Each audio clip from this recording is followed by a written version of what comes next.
नमस्कार, ग्लोबल न्यूजमा स्वागत छ। म उषा काफले। नमस्कार, म वसुधा केसी। सुरुमा हेडलाइन्स।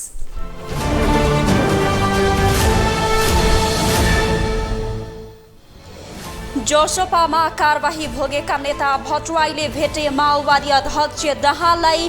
बहाना चुनावमा गठबन्धनको निरन्तरता। एक्लै आम चुनावमा जान डराउँदै कांग्रेस नेतृत्व। गठबन्धनकै भर पर्ने निश्चित। सीट बाँडफाँड पेचिलो बन्ने संकेत। पानी नपर्दा बाँकेमा धान खेती प्रभावित। देशभर गर्मी बढ्यो। केही दिनमा मनसुन सक्रिय हुने मौसमविदको प्रतिक्रिया। पाकिस्तानको सिन्धु नदीमा विवाहको पाहुना बोकेको डुङ्गा दुर्घटना। 23 जनाको मृत्यु, कयौं बेपत्ता। र चीनमा हुने एसियन गेम्सको नयाँ मिति तय। सन् 2023 मा सेप्टेम्बर 23 देखि अक्टोबर 8 सम्म हुने।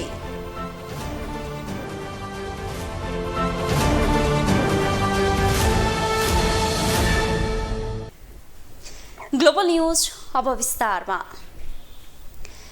माओवादी केन्द्रका अध्यक्ष पुष्पकमल दाहाल र जसपाबाट कारबाहीमा परेका संघीय परिषद अध्यक्ष बाबुराम भट्टराई बीच भेट भएको छ। सिंहदरबार स्थित माओवादी संसदीय दलको कार्यालयमा दुई नेता बीच भेटघाट भएको हो, जुन भेटले राजनीतिक तरङ्ग पैदा गरेको छ। के बाबुराम भट्टराई माओवादी फर्किन लाग्नु भएको हो या अन्य कारण छन्? उहाँले दाहालसँग भेट गर्नुमा एकातिर बहस वाम गठबन्धन तालमेल वा एकीकरण गरेर चुनावमा जानुपर्ने भन्ने छ भने अर्कोतिर तिनै वामपन्थी दलका नेताहरू समाजवादी केन्द्र बनाएर जानुपर्नेमा पनि छलफल गरिरहेका छन्। वामपन्थी दलहरू नै भए त्यो पनि ठिक, नभए अर्को बाटो भए पनि जानुपर्ने भन्दै किन दुईवटा डुङ्गामा खुट्टा हालिरहेका छन्? त्यसो त पछिल्लो समय समाजवादी केन्द्र गठन गरेर जानुपर्ने लाइनमा अझ बढी सक्रिय डाक्टर बाबुराम भट्टराई देखिएका छन्। त्यसपछि नेकपा एकीकृत समाजवादी र माओवादी केन्द्रले पनि अबको यात्रा समाजवादको भन्दै भन्न थालेका छन्। अझ उनीहरू त कम्युनिस्टहरू एक भएको फरक पोल बनाउन जुटेका नै छन्। निरन्तर रूपमा बाबुराम भट्टराईले समाजवादी केन्द्र निर्माणको बारेमा एउटा प्रस्ताव अगाडि सार्नु भएको छ। त्यो विषयमा छलफल उहाँले विभिन्न नेताहरूसँग भेटेर गरिराख्नु भएको छ। त्यही सन्दर्भमा प्रचण्डजीसँग पनि भेटघाट भएको कुरा सत्य हो। अब यही विषयलाई लिएर चाहिँ पार्टीभित्र कलह बढ्यो, पार्टीभित्र चाहिँ यसले अस्वस्थ खालको वातावरण तयार गर्यो भनेर त कसरी तर्क गर्न सकिन्छ? यसरी यी दुई विषयमा बहस चलिरहेको बेला नेकपा माओवादी केन्द्रका अध्यक्ष पुष्पकमल दाहाल प्रचण्ड र पूर्व प्रधानमन्त्री डाक्टर बाबुराम भट्टराई बीच भेटवार्ता भएको छ। सिंहदरबार स्थित माओवादी संसदीय दलको कार्यालयमा दुई नेताहरू बीच भेटवार्ता भएको हो। भेटपछि केन्द्रका अध्यक्ष दाहालले नै भनेका छन् कि समाजवादी केन्द्र गठनबारे पनि छलफल भयो। प्रचण्डले गठबन्धन बनाउने सन्दर्भमा अरू पार्टीहरूसँग पनि कुरा गर्ने सहमति भएको जिकिर गरेका छन्। कांग्रेसले सही निर्णय गरेछ, हाम्रो पनि यही गठबन्धन लिएर जाने भन्ने छ। यो गठबन्धनमा यताउता गर्ने भन्ने हाम्रो कहीँ कतै छैन, क्लियर पार्नु होला। आज बाबुरामजीसँग भेटघाट गर्नु, बाबुरामजी पनि गठबन्धनमै हुनुहुन्छ कि अहिले चाहिँ उहाँ अब त जसपाबाट अलग भए पनि यो गठबन्धन कुनै हालतमा छोड्दिन भन्ने छ बाबुरामजी। बाबुराम भट्टराईको जोड अहिले पनि समाजवादी केन्द्र निर्माणमा देखिएको छ। समुन्नत समाजवाद सम्भव नभए तत्काल वाम लोकतान्त्रिक चरित्र सहितको समाजवादी केन्द्र निर्माण गरेर जानुपर्ने उनी लगायत नेताहरूको चाहना रहेको देखिन्छ। तर प्रचण्डसँगको भेटमा भने तत्काल चाहिँ पार्टी एकतामा जान सकिने गरी छलफल भएको पाइएको छ। प्रचण्डले आफूहरूसँगै एकता गर्न आउन आग्रह र जोड पनि दिएका छन्। सिंहदरबारमा 1 घण्टा भन्दा बढी एक्लै उनीहरू बीच संवाद भएको थियो। भर्खर मात्रै जसपाबाट कारबाहीमा परेका नेता भट्टराई यस अघिदेखि नै प्रचण्डसँग छलफलमा थिए। अहिले यो भेटले चाहिँ एक प्रकारको तरङ्ग पैदा गरिदिएको छ। प्रचण्डले भने जस्तो सबै माओवादीहरूलाई एक ठाउँमा ल्याउने गरी उनी लागेका त होइनन् र बाबुराम पनि पीडित भएको अहिलेको अवस्थामा उनको ध्याय सके समाजवादी केन्द्र बनाउने, नभए माओवादी केन्द्रमा भए पनि लगेर झोला बिसाउने भन्ने त होइन भन्ने पनि चर्चा छ। क्यामेरामा विजय ठकुराठीका साथमा विकास आचार्य, काठमाडौँ। सत्तारूढ कांग्रेस प्रदेश र प्रतिनिधि सभा सदस्य निर्वाचनमा पनि गठबन्धन दलसँग तालमेल गर्ने पक्षमा देखिएको छ। केन्द्रीय कार्यसमिति बैठकमा स्थानीय तह निर्वाचनको परिणाम विश्लेषण र गठबन्धनमाथि समीक्षा गर्ने क्रममा अधिकांश नेताले आगामी निर्वाचनमा पनि तालमेललाई निरन्तरता दिनुपर्ने धारणा राखेका छन्। कांग्रेस किन त्यो हदसम्म पुग्यो? पार्टी सभापति शेरबहादुर देउवाले समेत चुनावी गठबन्धनको विकल्प नरहेको बताउँदै गर्दा कांग्रेसलाई सिट बाँडफाँड कति सहज होला? सत्तारूढ प्रमुख घटक नेपाली कांग्रेसले आगामी सङ्घ र प्रदेशको निर्वाचनमा गठबन्धन गर्ने निर्णय संस्थागत रूपमै गरेको छ।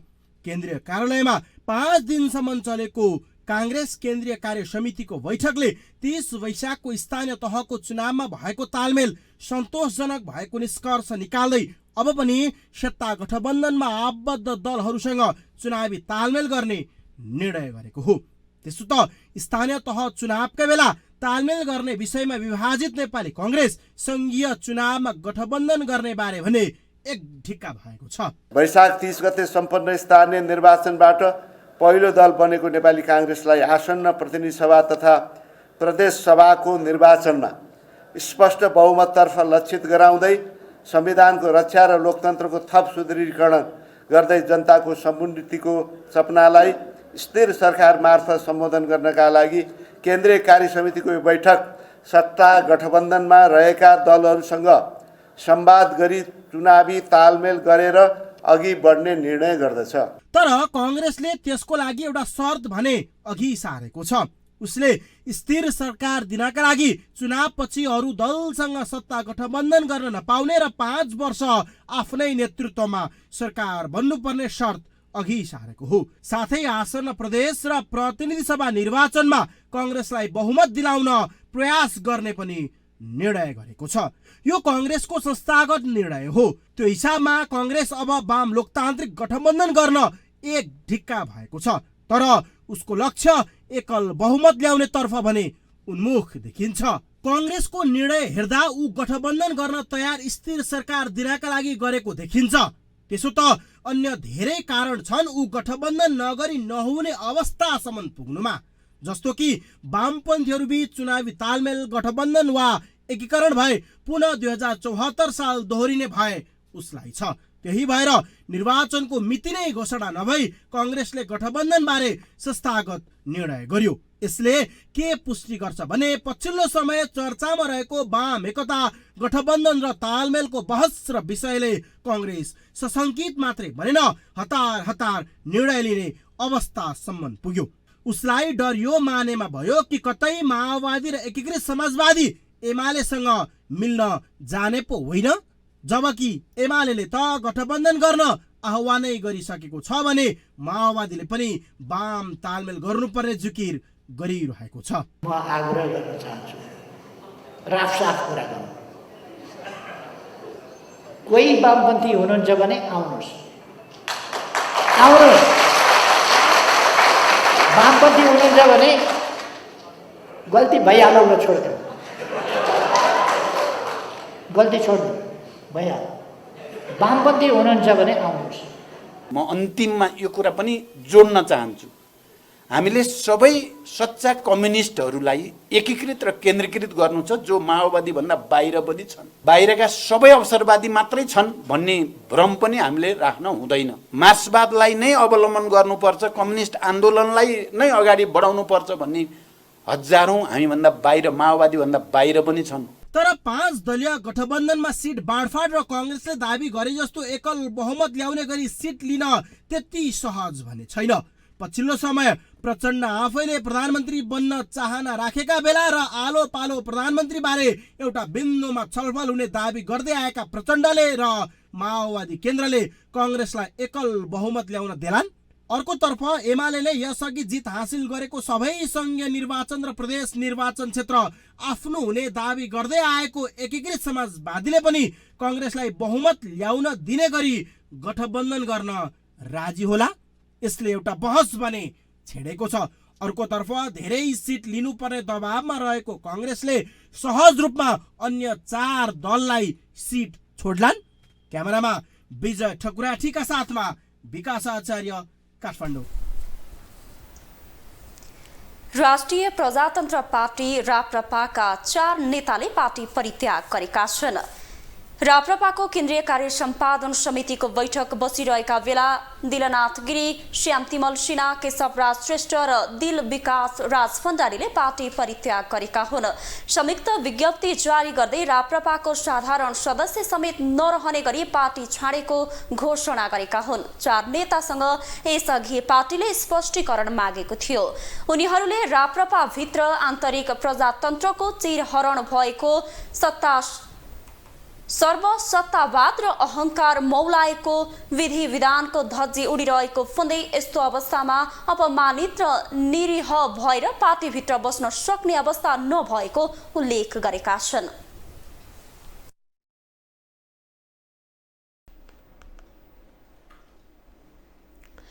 नेकपा एमालेका नेता योगेश भट्टराईले नेपाली राजनीतिका आशालाग्दा अनुहार मानिन्छन्।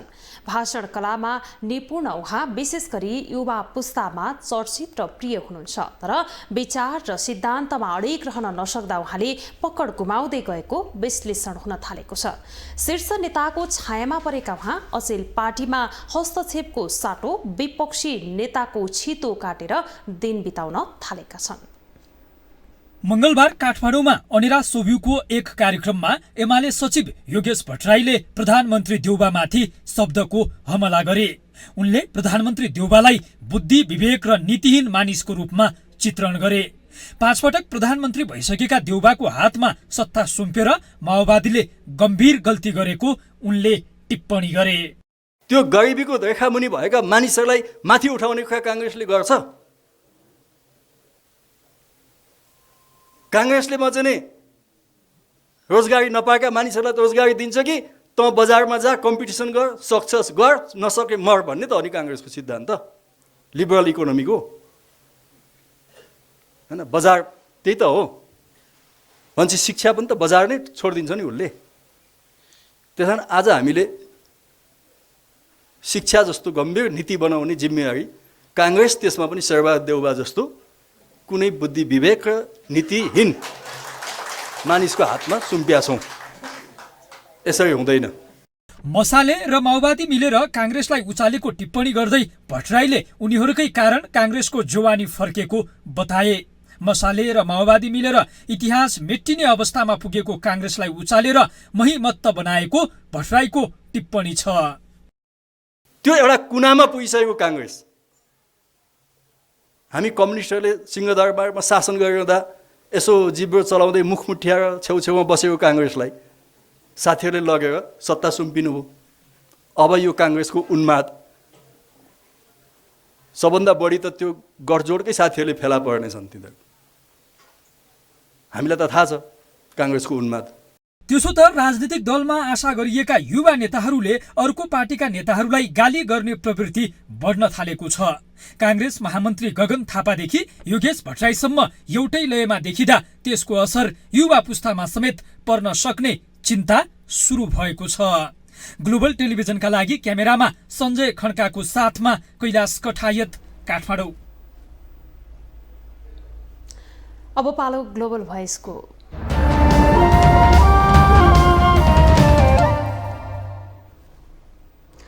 ठूला पार्टीमा आशा गरिएका युवा नेताले पनि खासै काम गर्न सकेको देखिएको छैन।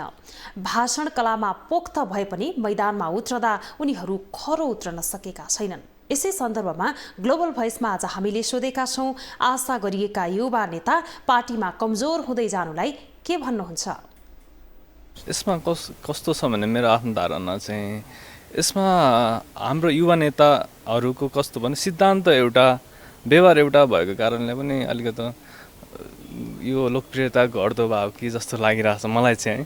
पार्टीभित्र तल्लो तबकामा रहँदै गर्दाखेरि केन्द्रीय कमिटी, सचिवालय, पोलिट ब्युरो, थाई कमिटीमा रहँदाखेरि उहाँहरूप्रतिको अपेक्षा, जनअपेक्षा उच्च रहने अथवा सरकारको नेतृत्व, सरकारका पनि महत्त्वपूर्ण जिम्मेवारी नसम्हाल्दाको परिस्थितिमा केही गर्छन् कि भन्ने आशा रहने, तर तत जिम्मेवारी सम्हालिसकेपछि उहाँहरू पनि जिम्मेवारी बाहिर रहँदाखेरि मात्रै गुनासा गर्ने, तर जिम्मेवारीमा पुगिसकेपछि काम नगर्ने यो जुन पुराना नेताहरूको शैली उहाँहरूमा पनि देखिने कुरा विडम्बनाको विषय हो। अहिलेकै सिनेरियोमा पार्टीले नेताहरूलाई अब एउटा तालिका नायक मात्र नबनाएर एउटा हरेक क्षेत्रका कुन युवा, कुन विद्यार्थी, कुन नेता, जस्तो कुनै एकजना रामबहादुरलाई भोलिको शिक्षा मन्त्री बनाउने हो भने पार्टीले पहिलेदेखि नै सोच्नुपर्छ। योगेश भट्टराई, घनश्याम लगायत यो हाम्रो देशका तमाम युवा नेताहरूको लोकप्रियता तपाईँले दिनानुदिन घट्दै गइरहेको छ भन्नुभयो। त्यस्तो होइन,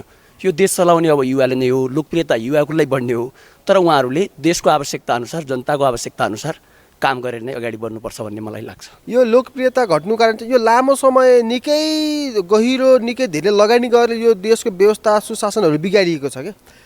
र त्यसकारण कहिलेकाहीँ हामीलाई एउटा दुईवटा, हामीले समाजले जसले नायकको खोजी गर्छ, त्यस कारण कहिलेकाहीँ एउटा दुईवटा राम्रो काम गर्ने, राम्रो बोल्ने मान्छेलाई हामी चाहिँ अब यसैले सबै सारा चिज सुधार्ने हो कि भन्ने लाग्छ। तर सिस्टम, एउटा प्रणाली चाहिँ न एउटा मान्छेले मात्रै प्रयासले सुध्रिन्छ, न चाहिँ एउटा मान्छेले मात्रै भत्काउन सक्छ। युवा भनेको आफैमा एउटा राष्ट्रको भविष्य हो, युवा भनेको चेतना हो, नयाँ जागरण हो। त्यसैले पनि युवामा मुलुकले, राष्ट्रले धेरै ठुलो एक्सपेक्टेसन गरेको हुन्छ। हिजोको जुन गगन थापा, योगेश भट्टराईहरूमा हिजोको यो मुलुकले जुन एक्सपेक्टेसन गरेको थियो, अपेक्षा गरेको थियो, त्यो आज घट्नुमा चाहिँ विशेष गरी अहिलेको यो हाम्रो राज्य संरचनाको प्रणाली, यो सिस्टम र यो व्यवस्थाभित्र रहेका विकृत संरचनाहरू, यसले चाहिँ साँच्चीकै एउटा फ्रस्ट्रेसन नवपिँढीहरूमा, पछिल्लो नयाँ पुस्ताहरूमा चाहिँ एउटा फ्रस्ट्रेसन निम्ति आएको छ।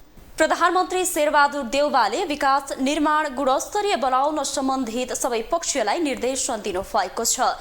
काठमाडौँमा आज आयोजित कार्यक्रममा प्रधानमन्त्री देउवाले सरकारवालाबीच समन्वय कायम गरी विकास निर्माण गुणस्तरीय बनाउन सम्बन्धित सबै पक्षलाई सचेत गराउनु भएको हो।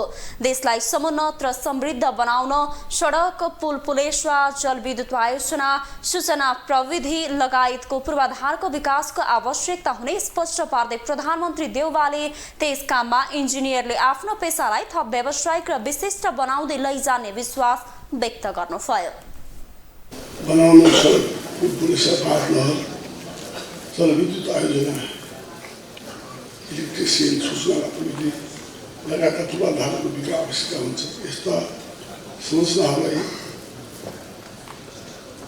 लागत किफायती गुणस्तरीय वातावरणीय तरिकाले निर्माण गरी मुलुकमा भौतिक पूर्वाधार रचनाहरू सवाल र समृद्ध आधारशिला तय गर्न आजको आवश्यकता हो। प्रधानमन्त्री देउवाले विकास निर्माणको काममा इन्जिनियरहरूलाई कुनै समस्या भए ती समस्यालाई तत्काल समाधान गर्न सरकार प्रतिबद्ध रहेको पनि बताउनुभयो।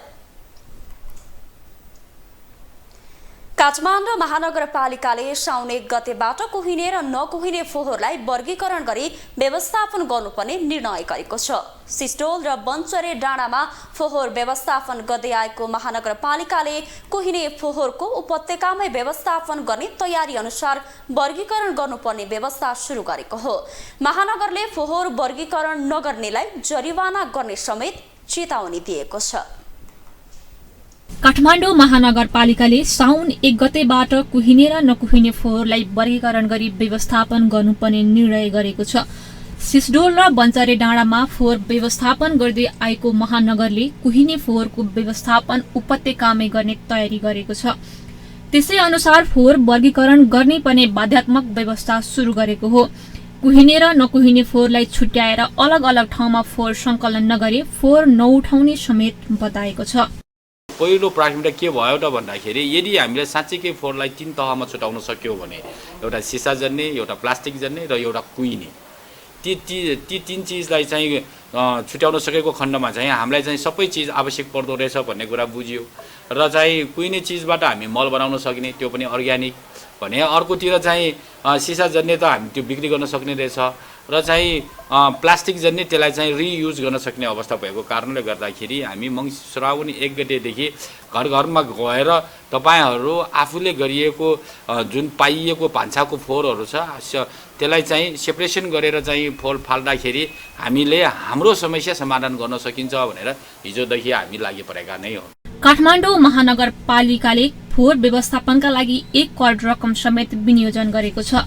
कुहिने र नकुहिने फोहोरको लागि छुट्टा छुट्टै डस्टबिनको व्यवस्था गर्ने तयारी छ।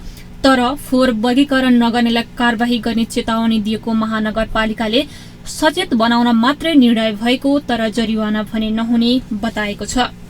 हैन, हामी जरिवाना दिदैनौँ, तिनीहरूलाई पुरस्कृत गर्छौँ, हामी अवार्ड गर्छौँ। हामीले राम्रोसँग बुझाउन सकेको खण्डमा उहाँहरू खुसी भएर चाहिँ त्यो कामहरू घरमै गर्छन्। जरिवानाले मात्र तह लाउँदैनन्। जरिवाना भनेको एक प्रकारको दण्ड मात्र हो। हामी पुरस्कृत गर्छौँ। हामी उहाँहरूसँग गएर ती सामान खरिद गर्ने अवस्थामा पुर्याइदिन्छौँ। हामीले अब त्यो 3 चिजलाई चाहिँ तह लाउने गरिकन भाडाहरू पनि दिन्छौँ, तपाईँहरू काम गर्नुहोस् भनेर। र ती काम गर्ने व्यक्तिहरूलाई हामी घरको राजस्वमा छुट दिने हामी भनिरहेको अवस्था छ। त्यसकारणले हामीले उहाँहरूलाई दण्ड सजाय दिँदैनौँ, पुरस्कृत गर्छौँ। यसअघि काठमाडौँको फोहोर व्यवस्थापन गरिँदै आएको बन्चारी डाँडा र सिसडोलका स्थानीयले विरोध गरेपछि फोहोर विसर्जनमा समस्या आउने गरेको छ। महानगरले पनि कुहिने फोहोरलाई प्राङ्गारिक मल बनाएर नकुहिने फोहोर मात्र व्यवस्थापन गर्ने तयारी थालेको छ। ग्लोबल टेलिभिजनका लागि क्यामेरामा सञ्जय खड्काका साथमा सुनिता बास्कोटा, काठमाडौँ। आकाशे पानीका भरमा धान बाली लगाएका बाँकेका किसान समयमै पानी नपरेपछि समस्यामा परेका छन्। पानी नपरेका कारण समयमै धान रोप्न नपाएका किसान अहिले ढलको पानीबाट सिँचाइ गर्न बाध्य छन्। सरकारले सिँचाइको व्यवस्था नगरेको र समयमै रासायनिक मलको समेत व्यवस्था नगर्दा समस्या थपिएको किसानहरूको गुनासो छ। अब खेती किया गया है बाबू, पानी नहीं है, खेत सूखत है और पानी के सिंचाई की कोई व्यवस्था नहीं है और खाद रहा तो वो नहीं मिलत है समय से, खेते में खाद भी नहीं पड़त है और आसमान से पानी भी नहीं गिरत है, कोई साधन नहीं है। कैसे किया जाए? बीज लगावा गया है वो सूखत है और बहुत परेशानी है भैया। यी हुन् जानकी 3 बाँकेका किसान बिर्जा प्रसाद जरवट। साउन लागिसक्दा समेत पर्याप्त पानी नपरेपछि उनले लगाएको धान बाली संकटमा पर्ने चिन्तामा छन्। जरवटले रोपेको धान पानी नपरेका कारण खेतमा सुक्दै गएपछि उनी चिन्तित छन्। सरकारले सिंचाइको प्रबन्ध नगरेको र समयमै मल खाद पनि उपलब्ध नगराएकाले यस्तो समस्या देखिएको उनको दुखेसो छ। बाँकेका बिर्जा प्रसाद मात्र होइन, अर्का स्थानीय किसान दिलीप कुमार जरवटको पनि पीडा उस्तै छ। यो हाम्रो गाउँमा पानीको सुविधा पनि छैन अनि यो मोटरबाट लगाएको खेती सबैले सुक्न लागेछ। कोही मोटरबाट चलाउँछ, कोही इन्जनबाट त्यस्तै चलाएर रोप्दैछन्। त्यो धरती पनि सबै सुक्न लागेछ, फाटिसकेछ धरतीहरू। अनि यो न टेममा खाद मिल्छ न केही मिल्छ यहाँ हाम्रो गाउँमा। अनि यो भन्छन् कि वहाँ आएछ कृषिमा आएछ सुविधाहरू, पानी चलाउने के गर्ने, त्यो पनि अहिलेसम्म त यहाँ हाम्रो गाउँसम्म केही पुगेकै छैन। केही सुविधै छैन यहाँ हाम्रो गाउँमा, सबै सुखिराखेछ पुरै खेती, न मल मिल्दैन यहाँ टेममा न केही छ। अनि हाम्रो सरकार के गर्छ त्यो थाहै हुन्न। यी 2 किसान प्रतिनिधि पात्र मात्रै हुन्। बाँकेमा आकाशे पानी नपरेपछि सबै किसानहरू मर्कामा छन्। त्यसमाथि सरकारले सिंचाइको कुनै प्रबन्ध नगरेपछि उनीहरू झन मर्कामा परेका छन्। अर्कातिर साउनको पहिलो हप्ता सकिनै लाग्दा पनि वर्षा नभएपछि बाँके जानकीका किसानहरू ढलको पानीले सिंचाइ गरेर धान रोप्न बाध्य भएका छन्। बाँके जिल्लाको कुल क्षेत्रफलको 36,500 हेक्टरमा धान खेती गरिन्छ। तर यो वर्ष समयमा पानी नपर्दा असारको अन्तिमसम्म 40% मात्र धान रोपाई भएको कृषि ज्ञान केन्द्र बाँकेले जनाएको छ। मिति 2079 साल 3 महिना 30 गते जुन हामीले लिएको डाटा अनुसार पालिकावार जुन धान रोपाईको पर्सेन्टदाखेरि राप्तीसोनारी गाउँपालिकामा 35 देखि 40% भन्ने आएको छ। त्यसैगरी नरेन्द्रपुर गाउँपालिकामा 10%, कोलपुर नगरले 15%, अनि बैजनाथ गाउँपालिकामा पनि 35 देखि 40% र जुन खजुरा गाउँपालिकामा तपाईको 30% र नेपालगञ्ज गाउँपालिकामा 20 देखि 25% धान रोपाई भएको जुन सूचना प्राप्त भएको छ। त्यसैगरी डुरुवा गाउँपालिकामा पनि 25 देखि 30% धान रोपाई भएको छ। पानी नपरेर सुक्खा लागेकाले धान रोपाई हुन नसकेको भन्दै सिंचाईको सुविधा गरिदिन जानकीका किसानहरूले आग्रह समेत गरेका छन्। राप्ती नदी, खोला नाला र सिक्टा सिंचाईको सुविधा हुने राप्ती, सोनारी, बैजनाथ, खजुरा, जानकी, डुडुवा गाउँपालिकामा 25 देखि 40% धान रोपाई भएको छ। यस्तै नैनापुर गाउँपालिकामा 10%, कोहलपुर नगरपालिका क्षेत्रमा 15 र नेपालगञ्ज उपमहानगरपालिका क्षेत्रमा 20% मात्र धान रोपाई भएको कृषि ज्ञान केन्द्रले जनाएको छ। ग्लोबल टेलिभिजनका लागि पूजा गिरी, काठमाडौँ। मौसमविदहरूले मनसुन निष्क्रिय हुँदा देशभर गर्मी बढेको बताएका छन्। जल तथा मौसम विज्ञान विभाग जलवायु शाखाकी मौसमविद विभूति पोखरेलले हाल देशको विभिन्न भागहरूमा तापक्रम बढी अत्याधिक गर्मी हुनु स्वाभाविक रहेको बताउनु भएको हो। उहाँले मनसुन न्यूनचापीय रेखा 1-2 दिनभित्रमै माथि आउने र वर्षा हुन सुरु हुनासाथ गर्मी हट्ने बताउनु भयो। यदि गर्मीको जुन अनुभव गरिएको छ, यो मनसुनमा चाहिँ अलिकति ब्रेक हुने बित्तिकै, वर्षा नहुने बित्तिकै चाहिँ अलि गर्मीको अनुभव हुन्छ हैन। अब यो दुईटा चाहिँ लगभग रिलेटेड जस्तै भन्नुपर्छ। अब वर्षा हुने बित्तिकै अलि शीतल हुने, पानी नपर्दाखेरि चाहिँ अलि लामै जस्तो भनौँ न, लामो जस्तै भएको भएर पनि अलि गर्मी बढेकै भयो, तापक्रम बढेको चाहिँ अब हामीहरूलाई महसुस भइरहेछ हैन। मौसमविद पोखरेलले प्रदेश 1, मध्य प्रदेश र बागमती प्रदेशमा हालसम्म सरदरभन्दा बढी वर्षा देखिएको बताउनु भयो। उहाँले लुम्बिनी प्रदेश, कर्णाली प्रदेश र सुदूरपश्चिम प्रदेशमा भने सरदरभन्दा कम वर्षा भइरहेको जानकारी दिनुभयो। उहाँले मनसुनको समयमा बाढी पहिरोका कारण धनजनको क्षति हुन सक्ने भएकाले जल तथा मौसम विज्ञान विभागले दिने गरेको सूचनालाई ध्यान दिन आग्रह गर्नुभयो। नक्साल नागपोखरी स्थित सन्तोषी माताको मूर्तिमा जडित सुन चाँदीका गरगहना चोरी गर्ने गिरोहका 3 जना पक्राउ परेका छन्। गत असार 23 गते राति नक्साल नागपोखरी स्थित सन्तोषी माताको मन्दिरको तालचा फोडेर 12 लाख बराबरको गरगहना चोरी भएको थियो। नक्सालको नागपोखरी स्थित सन्तोषी माताको गरगहना चोर्ने गिरोहलाई प्रहरीले पक्राउ गरेको छ। पक्राउ पर्नेमा सिन्धुपाल्चोक चौतारा घर भई हाल काठमाडौँ गौरीघाट बस्ने 18 वर्षीय सबिना पराजुली, गुल्मी मुसिकोट 2 घर भई हाल काठमाडौँ खरिबोट बस्ने 25 वर्षीय विष्णु पछाई र सर्लाही लालबन्दी 16 घर भई हाल काठमाडौँ गौरीघाट बस्ने 20 वर्षीय सिद्धार्थ बुढाथोकी छन्। सन्तोषी माताको मूर्ति चोरी भएको सम्बन्धमा जिल्ला प्रहरी परिसर काठमाडौँ र प्रहरी वित्तमाल गाउँको संयुक्त प्रहरी टोलीद्वारा अनुसन्धान सुरु गरिएको थियो। अनुसन्धान सुरु गरिसकेपछि 1 गतेको दिन चाहिँ त्यहाँ 3 जना व्यक्तिहरूलाई नियन्त्रण मिलेको छ र त्यसमा चोरी भएका सरसामानहरू, गरगहनाहरू लगायतका वस्तुहरू बरामद भएका छन् र 3 जना मान्छेलाई नियन्त्रण मिलेको छ। अन्य फरार रहेका व्यक्तिहरूको हकमा पनि प्रहरीले अनुसन्धान जारी राखेको। काठमाडौँ प्रहरी परिसर तथा प्रहरी वृत्त मालीगाउँबाट संयुक्त रूपमा खटिएको टोलीले गिरोहलाई पक्राउ गर्न सफल भएको हो। काठमाडौँ प्रहरी परिसर काठमाडौँका प्रवक्ता दिनेश राज मैनालीले काठमाडौँ महानगरपालिका 1 नक्साल नागपोखरी स्थित सन्तोषी माताको मन्दिरको तालचा फोरेर सुन तथा चाँदीको गरगहना चोरी गरेको आरोपमा उनीहरूलाई पक्राउ गरेको जानकारी दिए। उनीहरूले 12 लाख रुपैयाँ मूल्य बराबरका गरगहना चोरी गरेको खुलेको छ।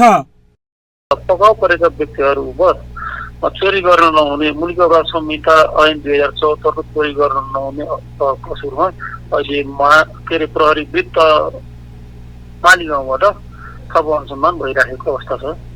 पक्राउ परेकाहरूबाट सुनको तिलहरी 1 थान, चाँदीको करुवा 2 थान, चाँदीको मुकुट, चाँदीको 5 थान दियो, चाँदीको लकेट, विभिन्न सिक्काहरू 134 वटा लगायत बरामद गरिएको प्रहरीले जनाएको छ। पक्राउ परेका 3 जनालाई चोरी तथा डाका सम्बन्धी कसुर अन्तर्गत जिल्ला अदालत काठमाडौँबाट 7 दिनको म्याद थप गरी अनुसन्धान भइरहेको प्रहरीले जनाएको छ। ग्लोबल टेलिभिजनका लागि क्यामेरामा विजय ठकुराटीका साथमा अभिषेक सापकोटा, काठमाडौँ। अब पालो इकोनोमिक न्यूजको।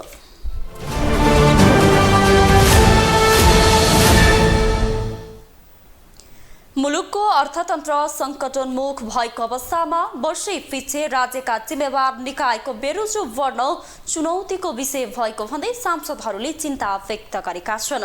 राष्ट्रिय सभा अन्तर्गतको राष्ट्रिय सरकार तथा समन्वय समितिले महालेखा परीक्षकसँगको छलफलमा सांसदहरूले बजेट खर्च गर्दा अनियमितता भएकोले बेरोजु बढ्दै गएको भन्दै महालेखा परीक्षक कार्यालयले बेरोजु निरुत्साहित गर्ने योजना बनाउनु पर्ने बताएका छन्। बैठकमा समितिका सदस्य खिमलाल भट्टराईले वर्षै पछि हिसाब बिग्रिँदै जानुको केन्द्रबिन्दु अर्थ मन्त्रालय बन्नु चिन्ताको विषय भएको बताउनुभयो। निश्चित रूपमा अनियमितताहरू छन्, भ्रष्टाचार, कमिसन, यी सब कुराहरू चाहिँ को बारेमा हामीले छलफल गर्दै नै आइरहेछौँ र यसभित्र चाहिँ अनियमितता छ।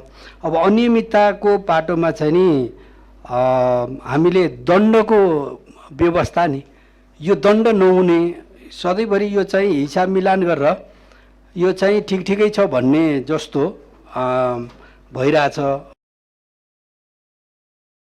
त्यही समितिको छलफलमा महालेखा परीक्षक टङ्कमणि शर्मा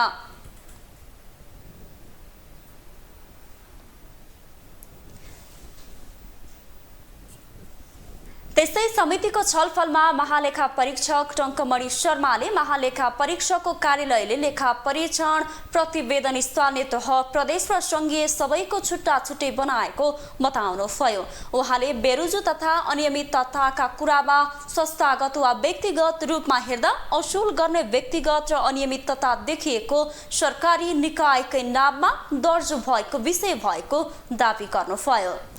यो चाहिँ विश्लेषण गर्न सकिन्छ त्यसरी हामीहरूले यसलाई संस्थागत र व्यक्तिगत के छ भनेर भन्यो भनेदेखि अनियमितताको जुन हामीहरूले उठाएका कुराहरू छौँ, अब असुल गर्ने भने त व्यक्तिगतै किटा नै भइगयो, पेस्की पनि किटा नै भइगयो। अनियमितता भनेर जुन हामीले भनेका छौँ त्यो चाहिँ साँच्चै भन्यो भने सरकारी अड्डा खानाहरूकै नाममा दर्ज भएको विषय भयो। महालेखा परीक्षक शर्माले महालेखा परीक्षकले प्रतिवेदनमा देखाएको अनियमितताको कुरा लेखा समितिमा कडाइका साथ एक गरेर निगरानी गरेर 1-2 वर्षमा बेरोजु बढ्ने परिस्थिति कम हुने बताउनुभयो। नेप्से परिसूचक पछिल्लो 1 सातादेखि निरन्तर रूपमा वृद्धि भएको छ।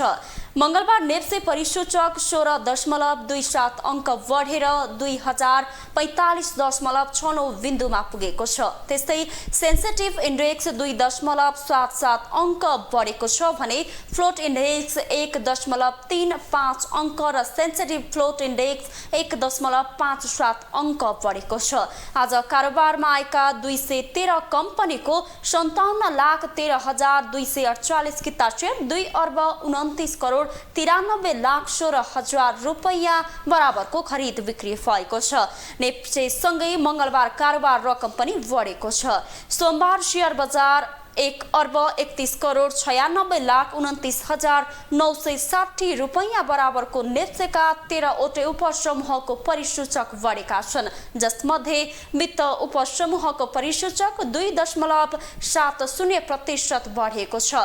विकास बैंक, होटल तथा पर्यटन, उत्पादन तथा प्रशोधन, लघु वित्त र व्यापार उपसमूहको परिसूचक 1% भन्दा बढी बढेको छ।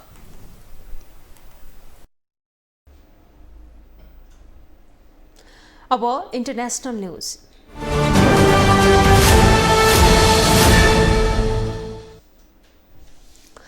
पाकिस्तानमा डुङ्गा डुब्दा 23 जनाको मृत्यु भएको छ। पाकिस्तानको सिन्धु नदीमा विवाहको पाहुना बोकेको डुङ्गा दुर्घटनामा परेको हो। 100 जना भन्दा धेरै विवाहका पाहुना बोकेको डुङ्गा रहिम एयर खान शहर नजिक सिन्धु नदीमा डुब्दा अरू 26 जना हराइरहेको पाकिस्तानी सञ्चार माध्यमले जनाएका छन्। राज्य सञ्चालित उद्धार सेवाका 35 जना गोताखोर खोजी तथा उद्धारमा खटिएका र उनीहरूले 90 जनालाई उद्धार गरेका सरकारी अधिकारीहरूले बताएका छन्। क्षमताभन्दा बढी यात्रु बोकेका कारण डुङ्गा डुबेको अनुमान गरिएको छ। डुङ्गामा ज्यान गुमाउने अधिकांश महिला रहेका छन्। अल्पकाल व्यवस्थापन प्राधिकरणका अनुसार केही महिलाको शव नदीबाट निकालिएको छ। डुङ्गामा धेरै महिला र बालबालिका सवार थिए। युरोपमा बढेको गर्मीका कारण स्पेनमा मात्रै 500 भन्दा बढीको मृत्यु भएको छ। स्वास्थ्य मन्त्रालयले तातो हावाबाट स्पेनमा 510 जनाले ज्यान गुमाएको जानकारी दिएको छ। देशका विभिन्न भागको तापक्रम 45 डिग्री सेल्सियससम्म पुगेको छ भने गर्मीका कारण मानिसहरूको मृत्यु भइरहेको छ। स्पेन सहित दक्षिणी युरोपमा 1 जुलाई 10 यता गर्मी सुरु भएको बताइएको छ। गर्मीका कारण सो क्षेत्रको जनजीवन निकै कष्टकर बनेको छ। स्वास्थ्य मन्त्रालयले तातो हावा सुरु भएको हप्ता जुलाई 10 देखि 16 तारिकसम्मका 150 जनाको ज्यान गएको जनाइएको छ। त्यसै तापनि तातो हावाको असरले ज्यान जाने क्रम नरोकिएको भन्दै अधिकारीहरूले 510 जनाको मृत्यु भएको बताएका छन्। गर्मीका कारण ज्यान गुमाउने अधिकांशमा ज्येष्ठ नागरिक रहेका छन्। मृतक मध्ये 321 जना 85 वर्षभन्दा माथिका हुन्।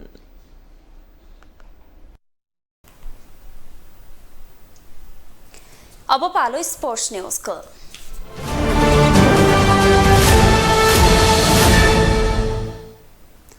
एशियन गेम्सको नयाँ मिति तय भएको छ। 2022मा स्थगित भएको एशियन गेम्स अब 2023 सेप्टेम्बर 23 देखि अक्टोबर 8 सम्म हुनेछ। ओलम्पिक काउन्सिल अफ एसिया ओसिएले मंगलबार एशियन गेम्सका लागि नयाँ मिति तय गरेको हो। एसिडिया समेत भनिने 19औं एशियन गेम्स चीनको होङजोउमा हुनेछ। एशियन गेम्स यसअघि 2021 सेप्टेम्बर 10 देखि 25 सम्म आयोजना हुने तय भएको थियो, तर कोभिड-19 को कारण स्थगित भएको थियो।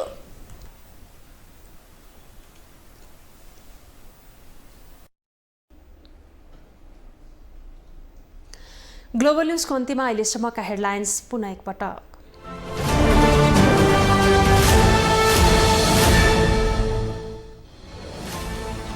जसपामा कारबाही भोगेका नेता भट्टराईले भेटे माओवादी अध्यक्ष दाहाललाई।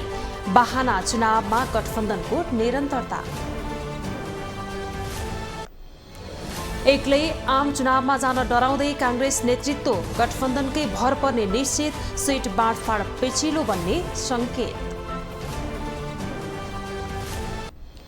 पानी नपर्दा बाँकेमा धान खेती प्रभावित। देशभर गर्मी बढ्यो। केही दिनमा मनसुन सक्रिय हुने मौसमविदको प्रतिक्रिया। पाकिस्तानको सिन्धु नदीमा विवाहको पाहुना बोकेको डुङ्गा दुर्घटना। 23 जनाको मृत्यु, केही बेपत्ता।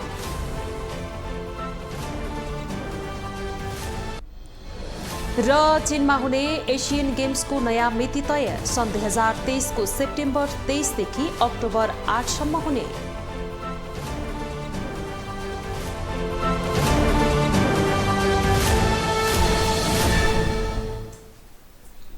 ग्लोबल न्यूज अहिलेलाई यति नै। ग्लोबल टेलिभिजन तपाईँ फेसबुक तथा युट्युबमा पनि प्रत्यक्ष हेर्न सक्नुहुनेछ। ग्लोबल टेलिभिजन हेर्दै गर्नुहोला। नमस्ते।